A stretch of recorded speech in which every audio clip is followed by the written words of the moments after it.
Welcome back mga katusok, nandito ulit tayo ngayon sa Santa Cruz at ngayon ay madaling araw naman tayo magdadive. Ang gagamitin natin yung bagong repaint na pana na galing kay Aklanon. Ayan no, Sana pogi ano. Ibang klase talaga ang mga gawa ni Aklanon, napakaganda.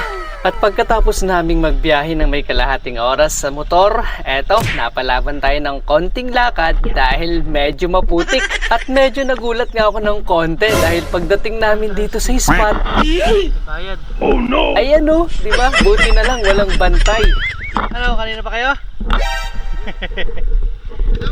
Hey, Happy New Year! Diyan, naglakad.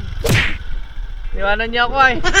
Eto palang lugar na aming pantutusukan ngayon. Ayan, beach pala ito mga katusok. Pero dahil madaling araw ngayon, ay tulog pa yung bantay. Ano? Tara na.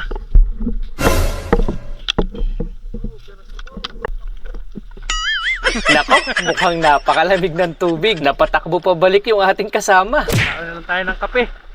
Lamig nga. Ayan, welcome back mga katusok. Happy New Year. Umabot pa. Ayan mga katusok, humabol pa sa atin si Katusok Ramil. Bali, apat na kami na magdadive. At eto na nga, kahit maliwanag ang buwan, ay kailangan nating maghanap ng pang-ulam. Pangalawa na yan sa natusok natin. Pero kagaya ng inaasahan, madalang ang isda dahil maliwanag ang buwan. Kaya itong manitis na nagtatago sa ilalim ng corals, tusok kang manitis ka. Pangatlo na ito sa mga natusok natin. Pero mahigit kalahating oras na ang paglalangoy natin. Medyo madalang talaga mga katusok. Eto pa, tusok kang manitis ka. Ayan, nakaapat na tayo mga katusok. Okay na rin to, kaysa sa walang maiuwing pang-ulam. Pero ito, may nagpakitang malapad. Malaking surahan to mga katusok. Yun o, ang ganda ng... Ay, sayang! Ang ganda sana ng tama, hindi lang lumampas. Ayun, hinanap natin. Nakita natin maganda-ganda na yung pwesto niya. Yun, tinamaan natin ang maganda mga katusok. Sana lumampas na yung sima. Yun, dinala yung tulog natin to sa kabilang gilid ng malapad na bato. Silipin natin, baka makawala pa. Dapat masigurado natin kung lumampas yung tulog. Naku, hindi lumampas yung sima. Hawakan ko na para siguradong lalampas. Yan! Ayos! Ang laki nito mga katusok. Pero ito, yung pinakamalaki talaga. Ayan o, bagulan! Nakatakas daw ito dun sa mga kasama natin at hindi nila nakita. Ayun, nagpakita sa atin. Tusok ang bagulan niya. Dun tinamaan sa pinagtamaan ng kasama natin. Malaki-laki na rin ito mga katusok. Mahigit 1 kilo at kalahati na rin itong bagulan na natusok natin.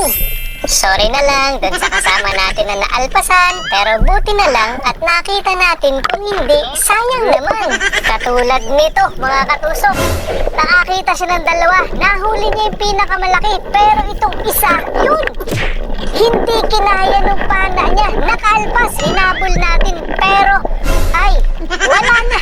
Hindi na natin inabutan, o diba? Sayang. As eto na yung mga huli namin mga katusok. Konti lang yung nagpakita sa atin pero okay na rin. May pang-ulam na pagkatapos may isang bagulan na yun naman yung pambenta. Ito yung huli ng mga katusok natin. Pero hindi dyan nagtatapos ang adventure natin. Dahil 2 araw tayo dito sa Santa Cruz.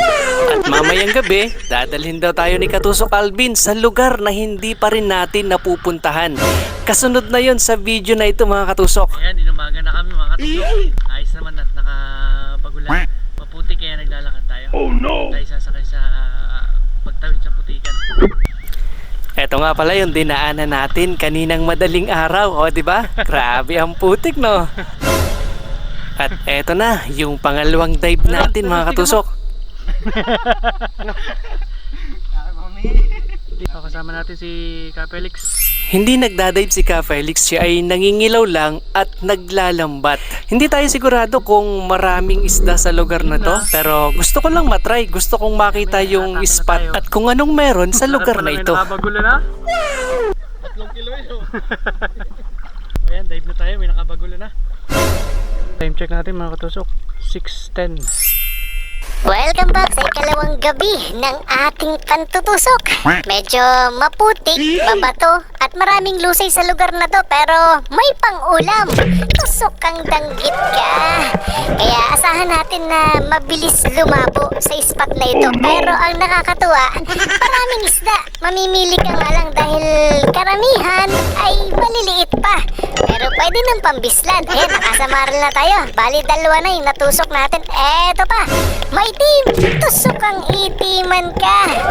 Palapad-lapad na rin to at mas maraming isda dito. Isa dun sa pinuntahan natin kahapon. Pero yun nga lang, hindi natin pwedeng tusukin lahat dahil maliliit pa. Kaya pipili na lang tayo ng ilang peraso.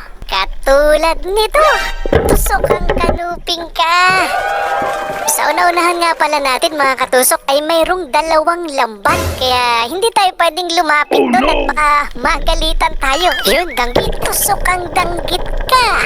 Pwede naman ang pagtyagaan kung ano yung nandito sa ating harapan. Kaysa naman lumaot-laot tayo at mapunta tayo dun sa may lambat. O, diba? Yun, nakadali pa tayo ng sigapo. Hindi ito pangit. Eto pa, danggit na naman. Marami talagang danggit pero karamihan maliliit. Pero kung pangulam din lang naman, baka kalibre ka na sa lugar na ito. Hindi na kami nagtagal mga katusok. Eto na, umahon na agad kami. Maliit pa lang. Dahil sa hindi naman malawak yung aming pinaglangoyan, para ng tubugan ng kalabaw dahil labong-labo na. Oh. Meron pang luba. Mahusay talaga Ari, sa katusok. ari po nang huli niyan.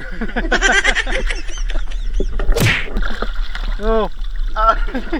Dali ang mga danggit.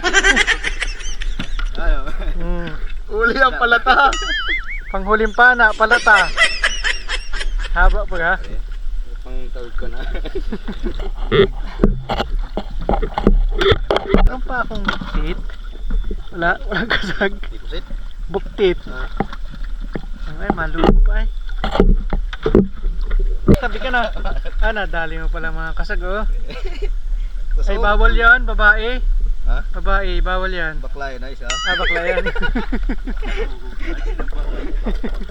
Asensya na kayo, talas ang aking kutsilyo. Naghari pala. Hindi natalbang dito na. Kailangan ito yung naghari. Kaya niya yun. Basta natalas ang mga pitong guhit wala naman. Uy, ano ka na?